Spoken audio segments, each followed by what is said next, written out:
This conference will now be recorded. Hello and welcome back to the Hued Collective. Today we will be talking about what do reparations look like for Black people. I'm going to take the time now to introduce my panel here. I have Norman Markland, the founder of Markland Motivate Scholarship Foundation and also LPC candidate. We have Tiffany Briggs, who is a school counselor and MSW, LMSWP. We have George Young here, a gospel artist and entertainer who, by the way, just recently released his single, which I am going to actually post a link to that underneath in the description box of this video. Congratulations to you, George. And BJ Bryant, our finance professional, as well as Ashley Morris, who is an educator and law student, and Danielle Wood, who is a program manager in environmental regulation. Thank you all so much for joining, and let's go ahead and dig in. So the topic today is reparations and what they look like for Black people. So let me just put into context to you why this discussion is happening and why we decided to come together to discuss the case for reparations. So 2019 marked 400 years since the first African slaves arrived in America, 250 years of slavery, 90 years of Jim Crow, and 60 years of separate but equal. Somewhere in there, of course, you know, we also have theft of Black-owned land, destruction of Black towns and cities, such as Black Wall Street. Keep the shirt. I had to make it a plug. Discrimination in employment, unequal access to education, false and unjust imprisonment, and not to mention lynchings, and most recently we've seen a lot in news media police brutality.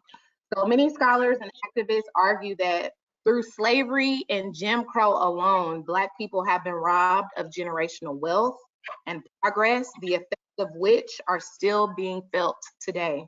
Of course, there are some that may not agree with reparations and agree that they're the best way to bridge the wealth gap between Black and white Americans, but we're here today to discuss it, so let's get started. One of the things that people may argue is that the US government can't afford reparations at this point when you calculate between slavery, the exports of cotton, how much each slave was worth. Some people argue that the government simply can't afford it. Others may argue that reparations amount to yet another massive government entitlement program that discourage us to pick ourselves up from the bootstraps. So Tiffany, I'll pose this question to you. What are your thoughts about the government not being able to afford reparations? Is it about what they want to pay for and what they don't want to pay for, or can they truly not afford that? So as we all know, I mean, we can pay for anything. We can find money to pay for anything. So I don't even, as far as us being able to afford it, that's complete BS. Now, whether or not reparations is actually going to happen, I'm going to say no, technically. And when I say technically, I mean that whatever that they do decide to do, they will never slap the term reparations on it, because that would mean that they would have to acknowledge that there is a problem that has yet to be fixed, and they're not going to do that. They're not going to do that. So additionally, so when you look at what the far right thinks that they've already done, so they're going to say, well, we gave y'all affirmative action. We gave y'all the right to vote. We integrated y'all. We did all these things. So anything that you don't have now is your own fault. But all of those things that I listed are basic human rights. So basically what they're saying is we did enough to morally say that we'll tolerate y'all, but we're never going to put y'all on the level to actually thrive in this country. But we'll do just enough to tolerate you, but we won't do enough to give you the opportunity to have that economic power. Like, we're just not going to do that. So back to your question, whether or not they can afford it, that's not even, we spend trillions on wars and everything else. So whether or not that's not even a question. But the better question is kind of like you said, well, do they even want to do it? And I'm going to say no, they don't want to. Mm-hmm. So what do you say to this notion about pulling ourselves up by the bootstrap then? You know, that you like they've given us this program, affirmative action, et cetera, et cetera. What do you say to this notion that, okay, now we've given you what you need to have, now pull yourself up by the bootstraps and get going. That's enough compensation for slavery and Jim Crow and everything else.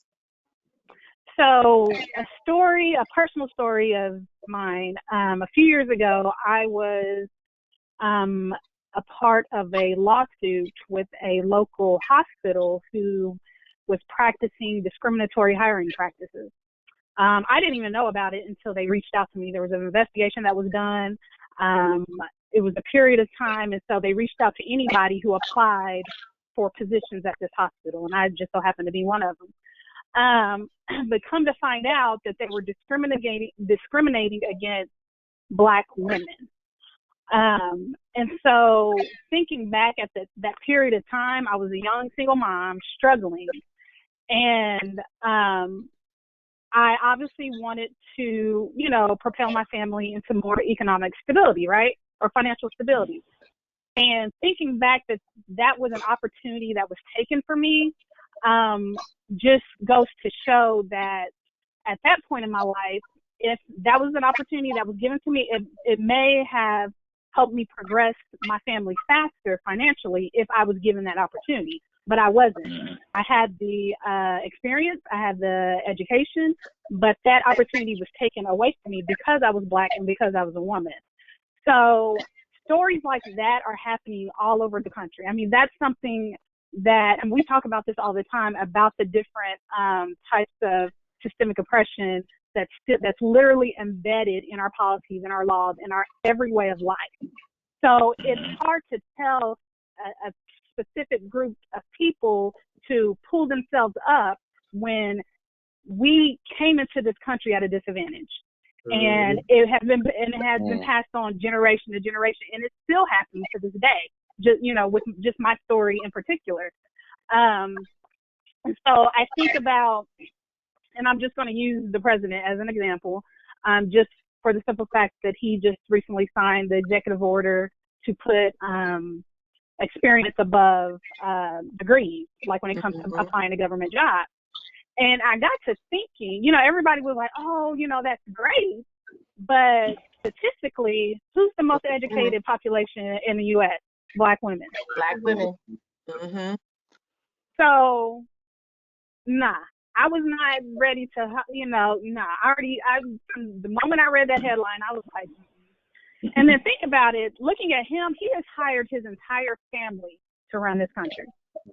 Mm-hmm. He has pulled his kids, his family, who didn't have to work for anything, to some of the highest positions in this country, but yet we're expected to pull ourselves up when the far right aren't. They're not expected to do the same.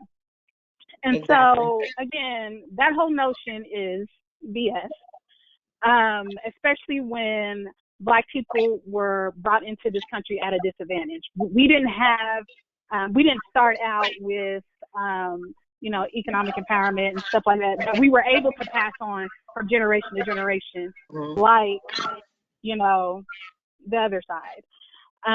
There was a thing that I posted that was on my timeline about a Black couple who recently purchased a home or some property in a affluent white neighborhood here in the city.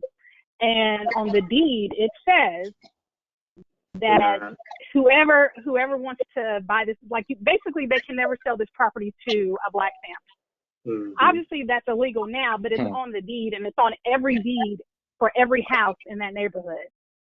So it's things like that really trigger me, because nobody wants to admit or even connect. Like, you can literally connect the dots. Everybody's like, well, what happened in the past. What's happening now has nothing to do with what happened in the past. So what you don't have now is your own fault. It has nothing to do with what happened in the past, when the past has consistently found its way into the present. So again, it's all BS. That's my final thought. It's all BS. Yes, That was a great way to wrap that up. Yes, it's all BS. Let me wrap it up. pretty much. And I agree with you. It is pretty much BS. It's almost impossible to pull yourself up from the bootstraps when every practice, every law, every regulation that's passed is literally built to keep you down. So this whole conversation on reparations is not new. It actually started back when slaves were alive, when they were freed, but it never, manifested into anything. They were never compensated.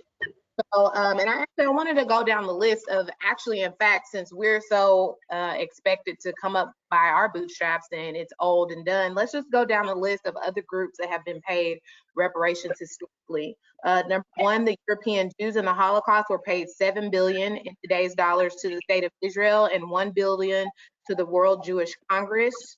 Nazi soldiers were tried, swastikas and other Nazi paraphernalia were forbidden and made illegal. After apartheid, the Truth and Reconciliation Commission was established and recommended that every victim received about $3,500 a year for 6 years.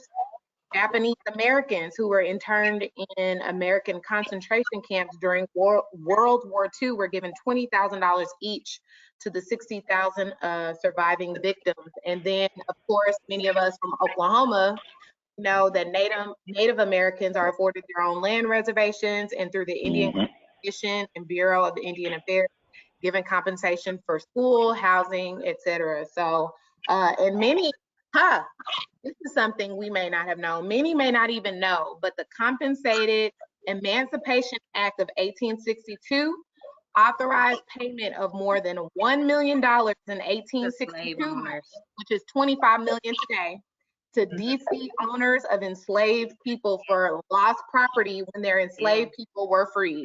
So reparations to the people enslaving. So I find it very ironic that those same people and their descendants are the same ones to tell us to pull ourselves up by the bootstraps when literally we were brought over to do the work. So anyway, with all that being said, why do you think, George, Black people have never been paid reparations? And in fact, like I just mentioned, like Tiffany was just talking, they upped the ante and actually put more systems and laws in place to keep us enslaved economically and socially. So why not us? Why everyone else? Why not us? Well, I think that there are a few things at play. I will first say that I'm probably, I've been bringing to a lot of people's attention that one thing that I don't look for is equality. I'm actually looking for equity right now, because everybody getting the same thing right now still isn't fair. Because if you're already above me, you getting the same thing is still going to put you that much above me. What we need to be looking for right now is equity, meaning we get what we need to be equal. And those are two different things. And so I think that, if we how the whole 40 acres and a mule came about, with that whole concept, it was a great concept, and they were promised that. But then when that person was out of office and it was a general union, William Sherman or whoever, but it's like, it takes people agreeing on that. And the scary thing about it is that there are more people who, of course, Black people, we want it, but there are people in power who disagree with that, who are against it. And it takes these different sides to come together and agree on this thing. I believe that they said maybe like 2/3 of white people don't agree with Black people getting reparations. So that's one part. We haven't gotten it because the people that are in place and in power don't agree with giving us that. Even to the point of, a lot of people, we look at reparations as money.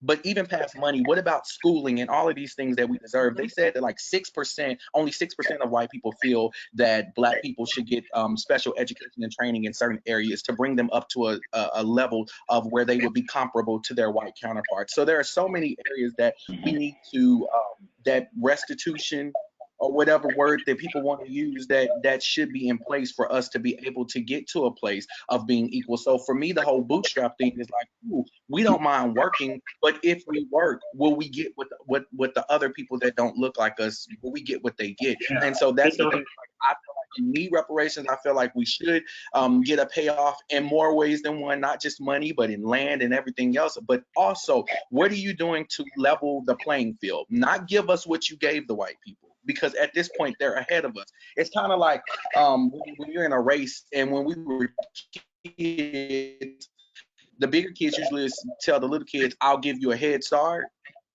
So it's like with equity, that head start, if you already have an advantage over me, the head start still means nothing, because you're still going to win. So what you got to do, don't give me no head start. Actually, I don't even want to be in a race with you. Give me everything that I need to be at the same place with. So you saying I'm giving everybody $2,000, that don't work for me. Give the person that already got $2,000 nothing, and give us that got zero 2,000. Then we'll be equal, and that's what I consider equity. So that's like my whole mindset of this thing. And I feel like this is my last thing I want to say. This is the sad part. I often joke about Karens of the world. They feel like they're like God left them in charge. Like they're the supervisor on duty for the United States of America. They are the ones that monitor and police everything, and what they say goes. The sad part about it is a lot of white people feel like they're losing out on something, getting something that they don't have, or that they feel like that we don't deserve. Why does that bother you, that we're now getting what we deserve? That's why you see the white people out in the streets trying to cover up the Black Lives Matter signs, cover up certain things, because it feels, for them, it hurts them that we're getting the justice that we deserve. So reparations is like, it pierces them, because it's like, well, we still should be getting something. They are so greedy that they can't even see a poor person. Look at poor people and how the poor don't get what but the rich love to get. But as soon as you make some laws that will help the poor out, that will help the needy, they have an issue with that, because they always feel like they're missing out on something, or they're losing something by somebody at a lesser place getting something. And that's the sad part. So a lot of them is selfish, and I feel like a lot of them just have to die. And I don't mean that, I don't mean like get killed. I'm saying like they literally have to die off, because this new generation, that mentality.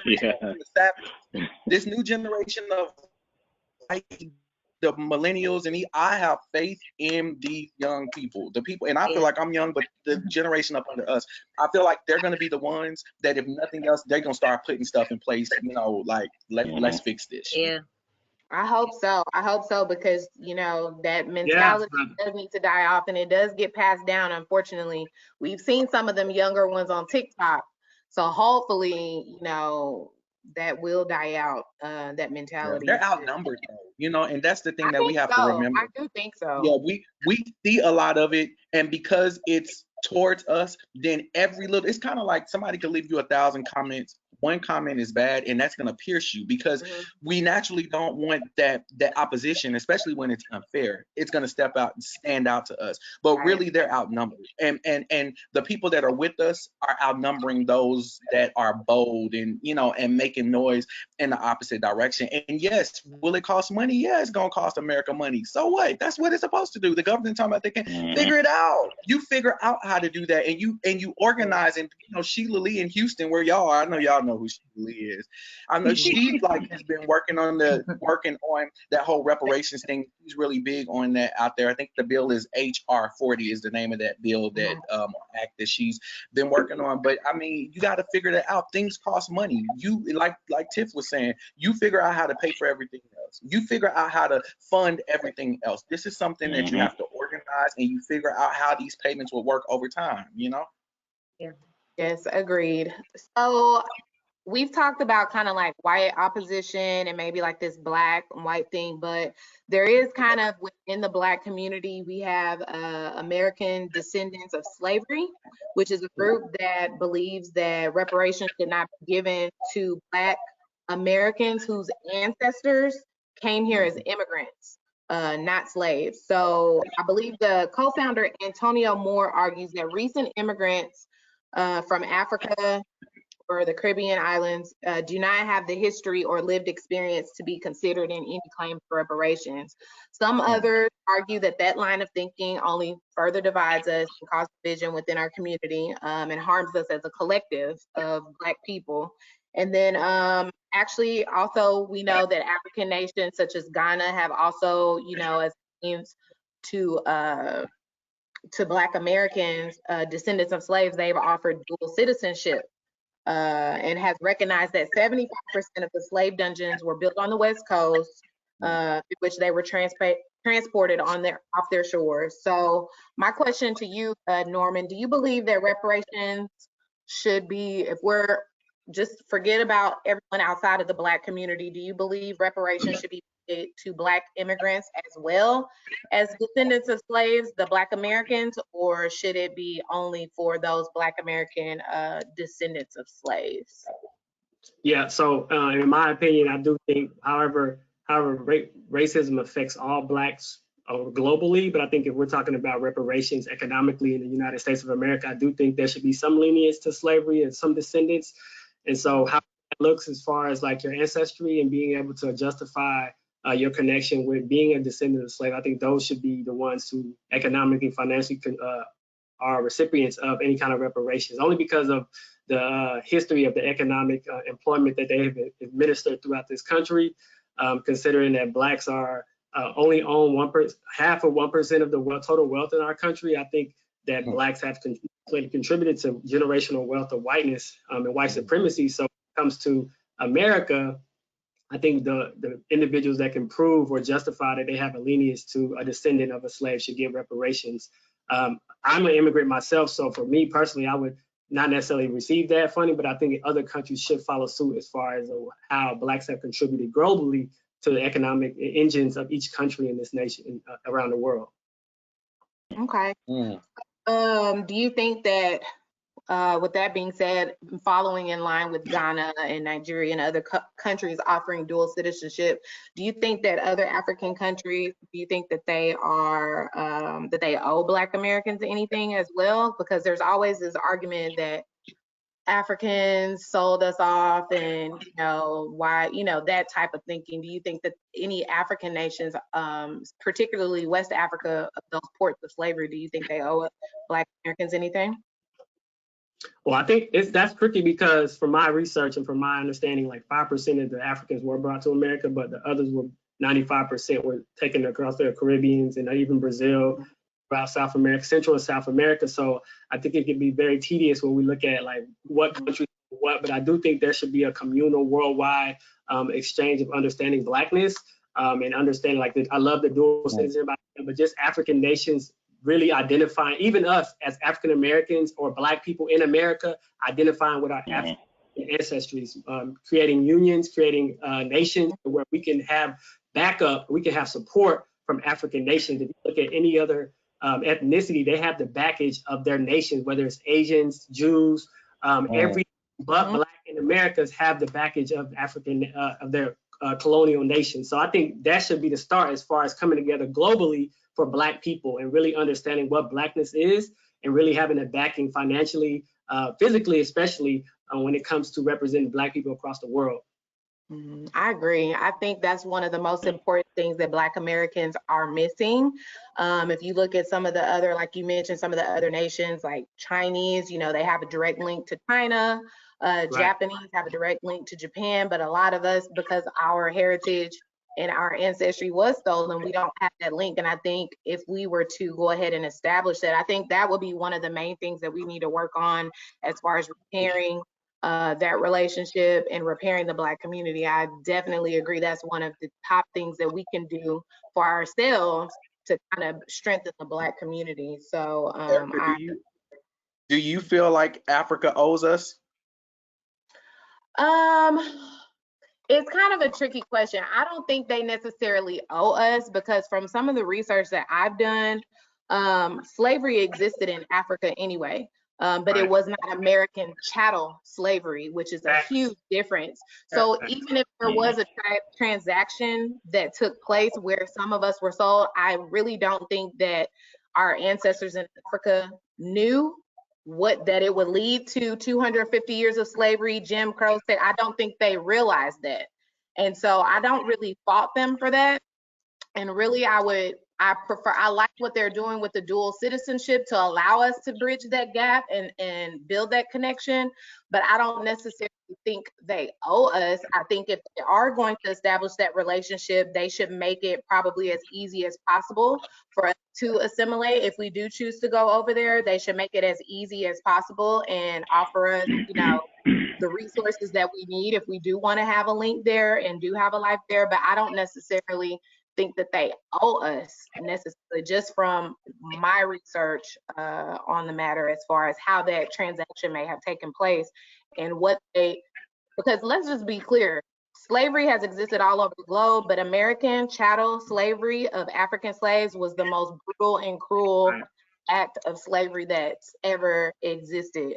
So I don't. But see, that's why I almost feel like I don't want to say they owe us because maybe they didn't know, and I just kind of got on this within the past like 3 or 4 months where I've been actually since the pandemic where I've been studying that whole thing because in my mind I never thought about the fact that a white ship wasn't just about to roll up on big huge Africa and just steal people. But in my mind that's what it was. Like they went over there, they stole black people and it's like, hold on, they didn't just go over there and steal, and I try not to talk about it because I don't be wanting to make my people look bad. But at the same time, one thing that I have learned through this entire thing talking to white people, intent does not negate impact.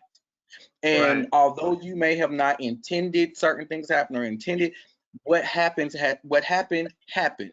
So I do think there are certain things like you're saying, there need to be some steps taken to try to help us over here figure this thing out. Because for me, a lot of people's like, oh, I want to move to Africa. I'm like, I don't, because the people that's my closest, ancestors, they built this over here. I ain't letting nobody run me away from what my ancestors built, my nigga. I'm sorry.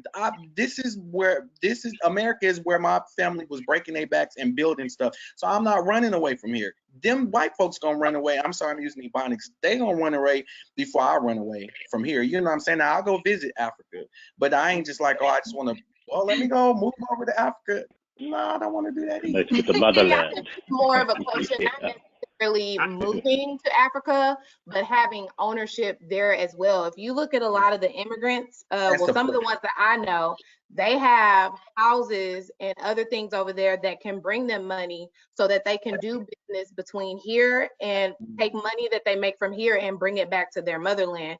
I think it's more so of having that economic or land stability to have somewhere here that you can call your own. Yes, I agree with you. This is our land. Our ancestors broke their backs and built America's wealth that we're still seeing today. But I also believe that I feel like we should have the opportunity to have land, wealth, and prosperity over there as well. So that's all I'm going to say on that. I don't necessarily. I see what you're saying too. Do y'all feel connected to Africa? Honestly? I have a point. I think I have a point.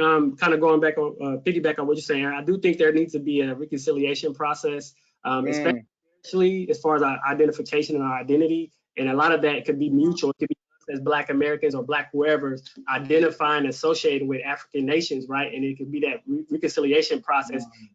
Love the dual citizenship idea, and that can kind of reconnect us spiritually, kind of be globally, and kind of take this worldwide, like as you see it going on now. So I think that's a big for us moving forward.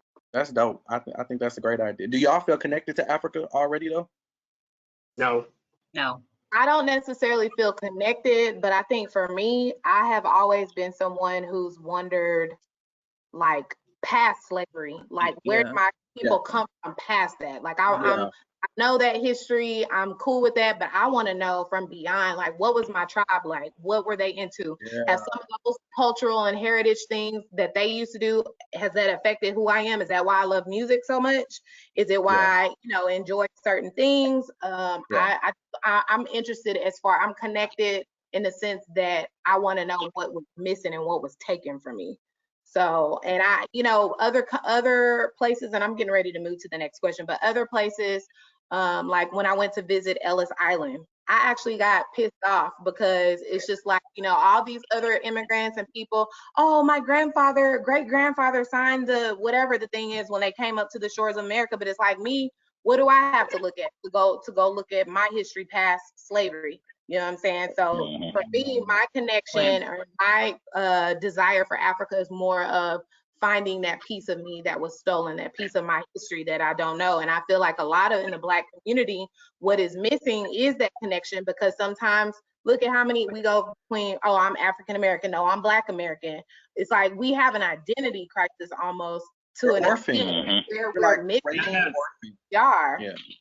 Like, so that's the only thing I feel that I really want to connect and repair is, my history. So moving to the next question, and we're talking about reparations here. And by the way, we're gonna have another conversation about the Africa and Black Americans on another episode. But so there have been numerous. Huh? I said, because that's juicy and touchy. It is on both sides. So there have been numerous recent discussions on the real possibility of having reparations. Like you mentioned, Jordan, I called you my son's name, George, the HR 40 bill, the commission to study or to figure out how to make reparations a possibility. And honestly, at this point, it's kind of limited by our imaginations and what we can collectively come together. Some of the forms of reparation that have been discussed are individual cash payments, rehabilitative, cultural removal, especially the removal of systemic racist policies and legislation that denies us access to wealth and social being. So Danielle, what do you think reparations should consist of? Should it just be a cash payment, or should it go deeper to address other issues or the systemic issues that we face as well? I think it should address all of those. We were talking about bootstraps. Reparations would be those bootstraps. And had they given us those when promised, we wouldn't even be having this conversation right now. So when we talk about pulling somebody up from bootstraps, you never gave us the straps to begin with. So we're just out here trying to figure it out and do it the best way we can. I would say basically let's start at the original promise, which was the 40 acres and a mule. We've talked about communities and what it means to me and what it can mean to other people and equity. All of those things bring in so many different variables when we start talking about what would this picture look like. So let's just make it simple and plain. Let's start with the original promise, which was the 40 acres and the mule. That equated to 400,000 acres of land for Blacks, for us to govern ourselves and create our own communities and economies that will put us on that equal footing. But because those different things happened, the assassination of Lincoln, the change of government officials, they did what they normally do. They reneged on their promise because, in their minds, we just niggas. We don't need nothing. You know what I'm saying? It's all about us, like somebody else mentioned. They're selfish, they're arrogant. And I mean, we live in a capitalistic society, which tells us individuality is the only way to succeed. And we know that that's not true. So I think the cash value of the 40 acres and a mule right now is $6.4 trillion. So how do we break that down equitably so that all descendants from slaves can prosper and grow from it? I don't know. We should not only have monetary payments, I think that we should get paid income from the government every month. Like, you should pay us every month, just like our jobs. We should have benefits just like our jobs. We should not pay property tax. You know what I'm saying? We should not pay for education. A lot of these things that we are paying into as a society, our ancestors have already paid that forward. You know what I'm saying? So we should not be held accountable for paying that continuously because we aren't winning out of that situation. So for me, if you ask me specifically, what would reparations look like? To me, I know the idea of 350,000 is floating around out there. Yeah, pay me a cash payment, pay my student debt. You know, Yeah. I should be automatically in line for home ownership. I shouldn't jump through hoops for that. You know what I'm saying? Instead of gentrifying my communities, invest in economic development in those neighborhoods, since they're already centrally African American or Black American populated. Just go ahead and put that money into it and invest in what's already there, instead of busting up my neighborhood, and now I got yuppies and I can't even afford to remain in the house that my grandmother, my great grandmother worked so hard to get. You putting me out of it for property tax I can't pay. You see what I'm saying? So, you know, give me all the entitlements, benefits. I want it all. You know what I mean? Because at the end of the day, you bled my people dry. They gave you their all. You know what I'm saying? And got nothing in return but heartache and grief. So it's time for you to pay that back. I need mine. You know what I'm saying? Yeah. So I think for Hey, run me my everybody, check. right, run me my money, man, because I think at the end of the day, it's gonna look different for everybody. But if we can come together as a community and say, hey, these are our demands, this is what we need the most, and we stand on that, I think that then we can make them stand on their promise that they reneged on so many hundreds of years ago. And no, I don't think Native Americans should be included in our reparations pay. I know that there's something else that's floating out there, that Biden wants to include Native Americans. No, this is our time. We don't want to share this problem with anybody else. Focus on me right now. Because they didn't share with us. Exactly. I mean, they already got Right. That's the part. yeah. And just real quick, as somebody who is also tribal, I agree with that because we get plenty. I'm just gonna put that out there. Right. We already They get. got I agree 100%. Stephanie tells me what the I get tribes all. get. Y'all need nothing else, okay? look, Listen, honestly, listen. you know, honestly, I mean, Native Americans, they get just as bad a rap as we do. I mean, there is nothing invested in their communities at all. You know what I'm saying? But they have gotten something out the deal. We ain't got nothing yet. So I don't feel like we need to. The tribes are good. Trust me, the tribes are good. I don't feel like we need to share our moment. We need to make this about us, and I think we need to stay focused. You know what I'm saying, on what it is we want. I know we have problems sometimes agreeing on those things, but I think if we keep it simple and say, well, you owe me at least 40 acres and my mule, then I think that maybe we can start to make some headway.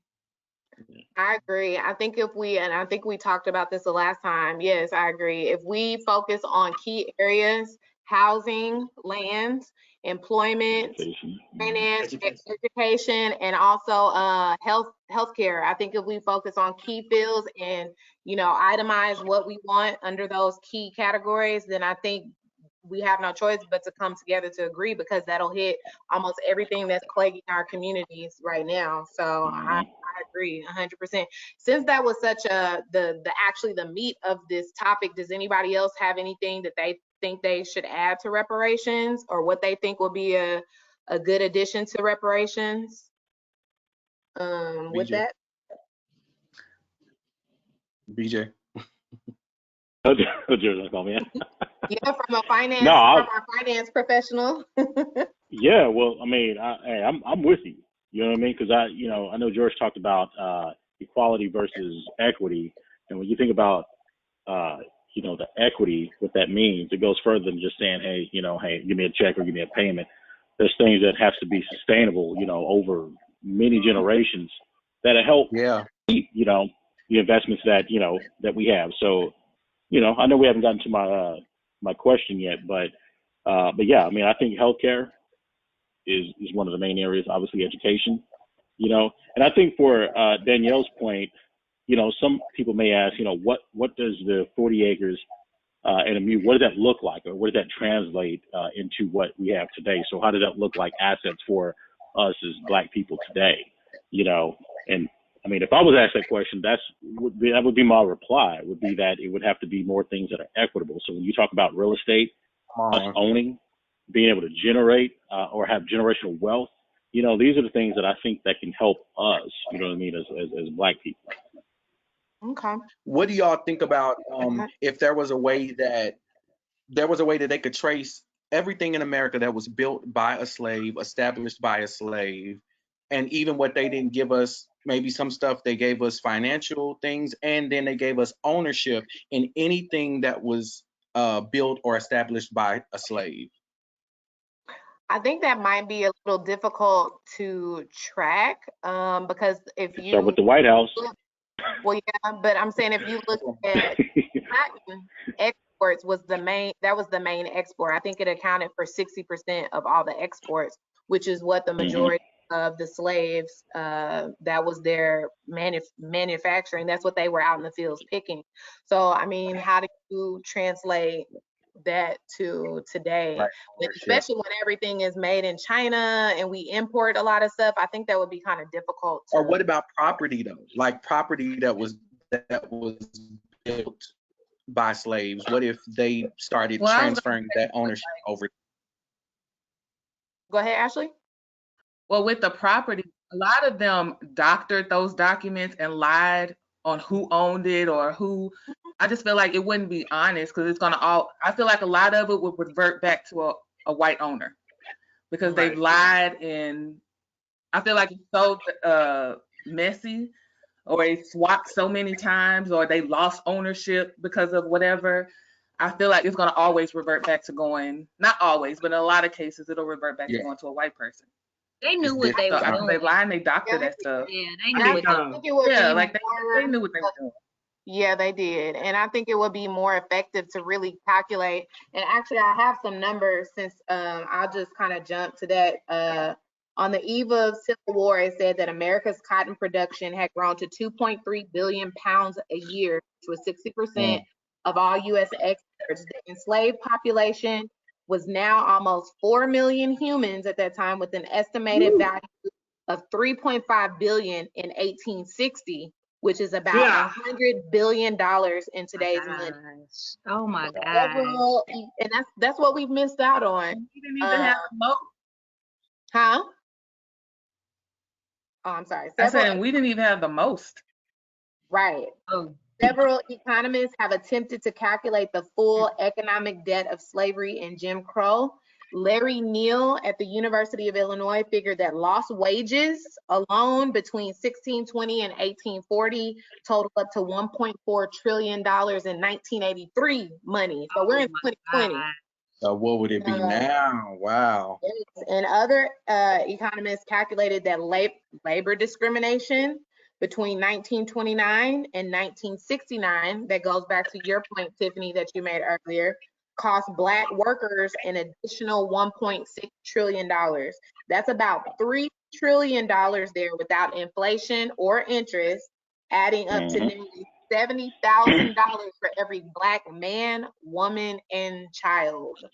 So, BJ, this is under your question. So, as a finance professional, how important, let's say we did get 70,000 for every Black man, woman, and child, in addition to some of the other things we discussed, how important is financial literacy for our community? Because, you know, when people, there's this thing, oh, you can tell they ain't ever had money, they out there doing this and that. So how important is for financial literacy in our community to be able to receive and build and invest in ourselves and in our communities, in the sense that, you know, we are given these reparations? Can we build Black Wall Street again? Yeah. Oh, yeah. I think so. I mean, I look at it as paramount. So when you look at the financial part of it, you really can't unlink the educational part of it. You know what I mean? So when you look at how, you know, money and finance and education, how it all goes together, I feel like when it comes to, now I got to tell you, I'm not one to tell somebody how to spend their money. You know, we'll spend it how we want to, but I think as a people, we have to recondition ourselves to understand that it's not a dollar today isn't just like a dollar burn. I mean, you got to think about it. When you think about, we always talk about this generational wealth. it's not about me today. It's about me building up my nest egg, but for my children and my kids, the people that's going to wear my name, my kids, you know, for my generations to come.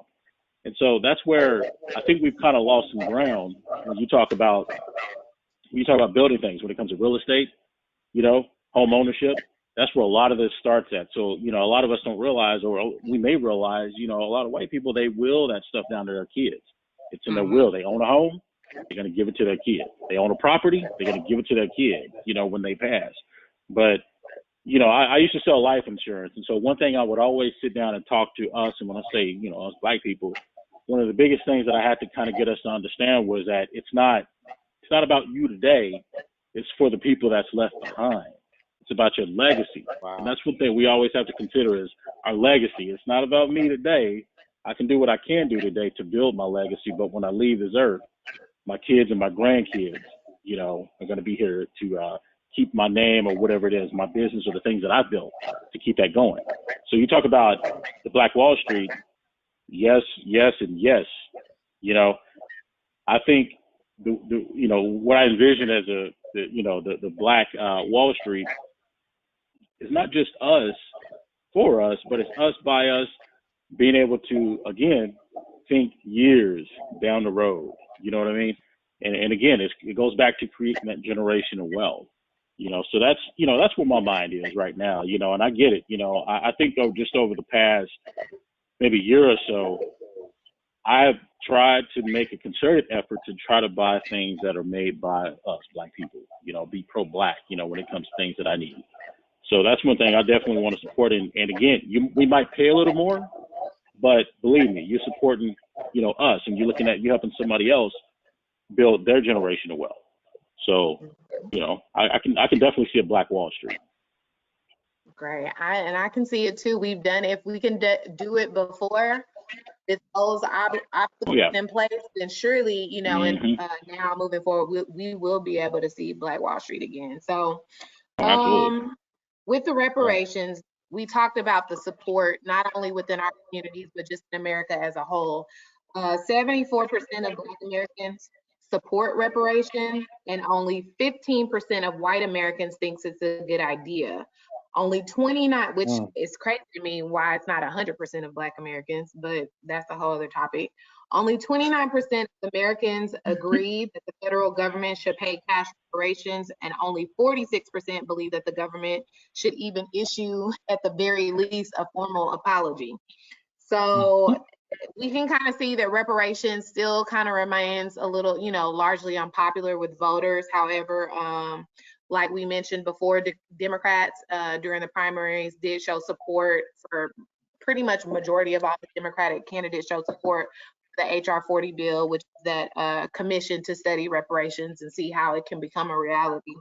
But right now we're in a critical time in history. You know, people are off work, we're protesting, we have people's attention. This is like a great time to discuss this and build off of this momentum while we have people actually listening and standing still long enough to listen. So Ashley, what do those statistics of voters and American people show about where the Black community is with reparations and just the overall racial divide in America in general?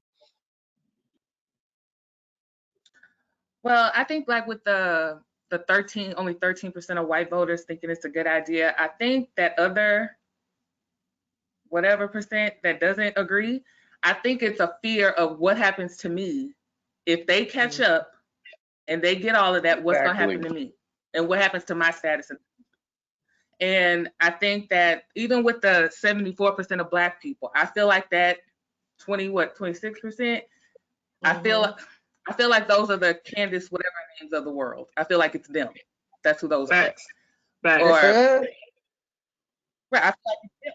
Those are them of the world. So I just think that if by even the formal apology, you can't even just formally say, I'm sorry we hurt you and we did all this harm to your people all this time. You can't even just let that come out of your mouth.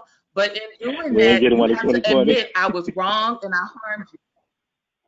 And then with saying we were wrong and we hurt you, you have to then, it opens the doors for other lawsuits too. Wrongful death, All kinds of lawsuits will follow that. Like individuals will start suing for wrongful death, and you can sue the state, you can sue like county or cities or whatever. I feel like it's gonna open the door, and they don't want that either. I also feel like they keep stringing this out for so long to water it down, because now it gets harder and harder to figure out who is the actual correct descendant. It makes it harder and harder the longer you bring it out. Instead of just like you said, Danielle, if you would have done it when it was supposed to have been done, when you promised it, we wouldn't be here. This still wouldn't be a conversation. So I know, I think that also with reparations and like you were talking about like financial literacy or whatever, I feel like even though there are a lot of people who just don't know about their money and like how to make money while you sleep and all that stuff, but I feel like there are a lot more sensible, responsible Black people than they like to think. And they know once they get that money, the majority of them are about to like skyrocket. And that's gonna knock all my children that I put in these high places off. That's gonna knock, the mediocre children who really don't belong in a lot of the places that they're in are not gonna have access to that anymore. So I feel like that's their like, well, no, I don't want that, because then what does that mean for me as a white person in this country? And then they start throwing in, well, what about these people? Well, what about those people? Stick to Black people. A lot of all those other people have been a couple of racial dollars out there trying. Because even when that's another issue, like trying to like that are transracial. Who think they can just flip flop when they feel like it or when it benefits them. People really be nuts out here in the streets. People are nuts. This is what I'm just looking at all of us on here. Every single one of y'all on here, we all should be millionaires. Real talk, because we all are smart. We all are in tune. We all are intelligent. I'm literally every single person talking on here. We all deserve to be wealthy millionaires. Like, listen to us talk. Listen to us rationalize and come up with concepts and ideas and our understanding and our comprehension. So that to me is a clear sign that there are people that are our age that have not done don't even have the minds we have, and have, like you said, they're mediocre, but they've been able and afforded opportunity that we just have not, we haven't had. And then you look at, like you said, the Candace Owens of the world, these people that are so, she's not even stupid, because she knows what she's doing. So I can't even call her stupid, but she's so about that dollar. Real smart. Yes. Yeah. She's so busy trying to get where she know what she's doing. But you're willing to compromise your integrity, and you're willing to compromise because just a few years ago, and you know how people are, they're gonna find out. Just not that long ago, you were using the NAACP to get your $30,000 lawsuit in your hometown of Stanford. So it's like, really, we need those type of people to just chill out. And even though some stuff she says to me makes sense, but not when it's those extreme things that's going against. It's like, because she has some views about other stuff. She was talking. Oh my God, the girl is just nuts. But anyway, I haven't watched the interview with her, so that's why she. So let me ask this. I think she preaches just equality. She doesn't preach the equity part. She just preaches equality. But it don't even. And it's still not fair.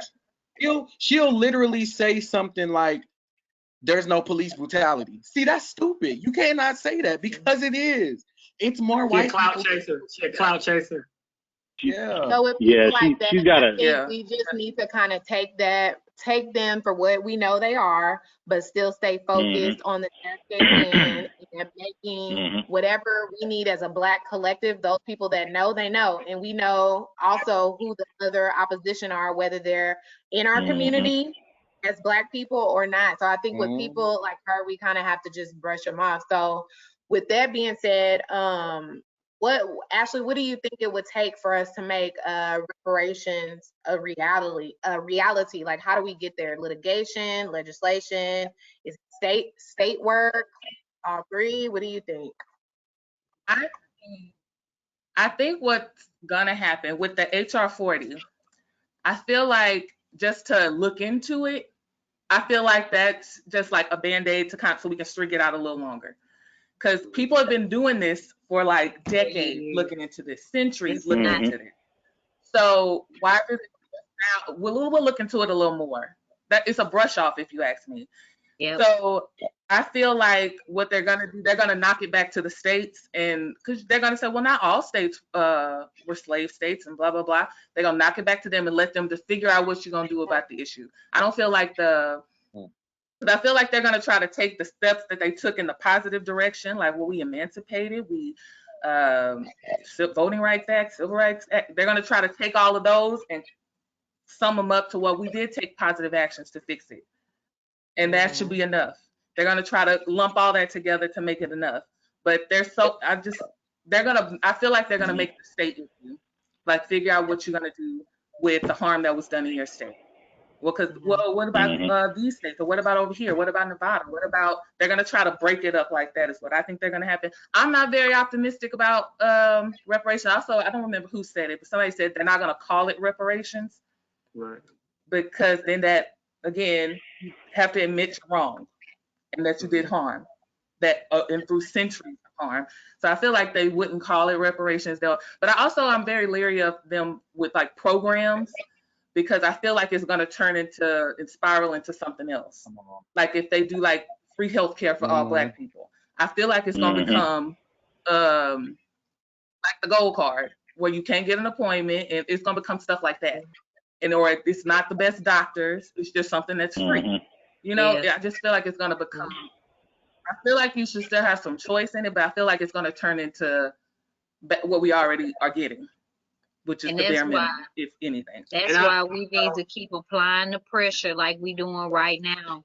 And that's why I say, if we keep, unfortunately, I know a lot of people are not with the violence of it all, but honestly, that seems to be the only thing that they really understand is when they see their cities on fire and people are in the streets like, we just not gonna take this no more. You need to give me what's mine.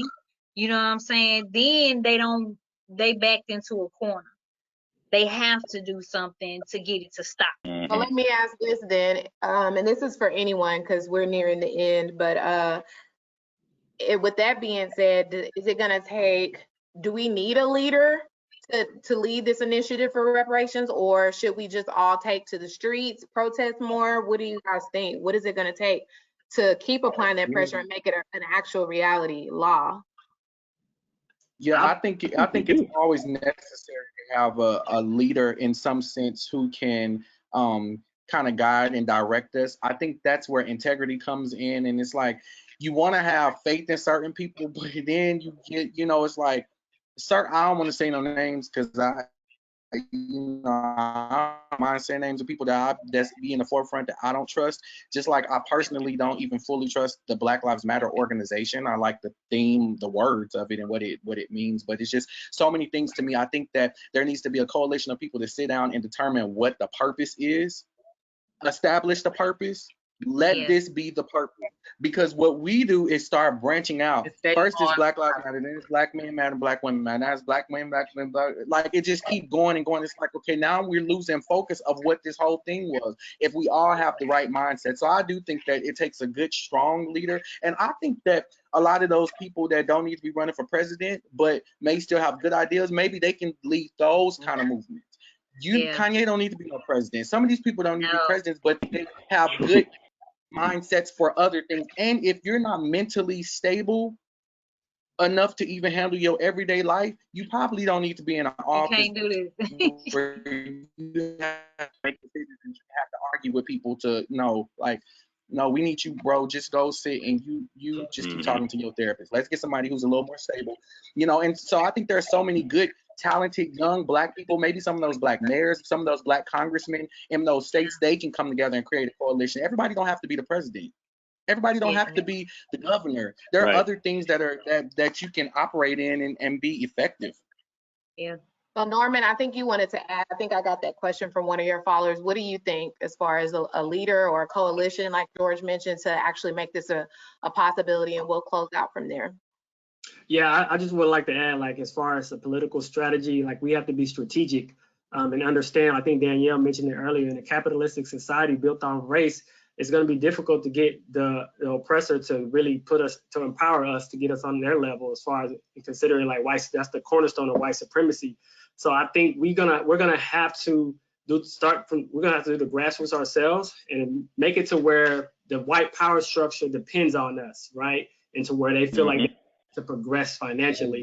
If that happens, I don't see it happening. I don't like Wall Street, because they profit so much off of having a big consumer base, which that particularly a lot of it's African American. So we just have to be strategic. And when it goes back to leadership, I think we should we talk about politics and education, but we need to look at the financial piece. So people like Dr. Claude Anderson, who writes books like Powernomics, and those people like BJ who have the cornerstone of finances and economics and generational wealth, those are the people that we need to look into to lead us financially, and how we can come together and bring together our resources to move forward as a community.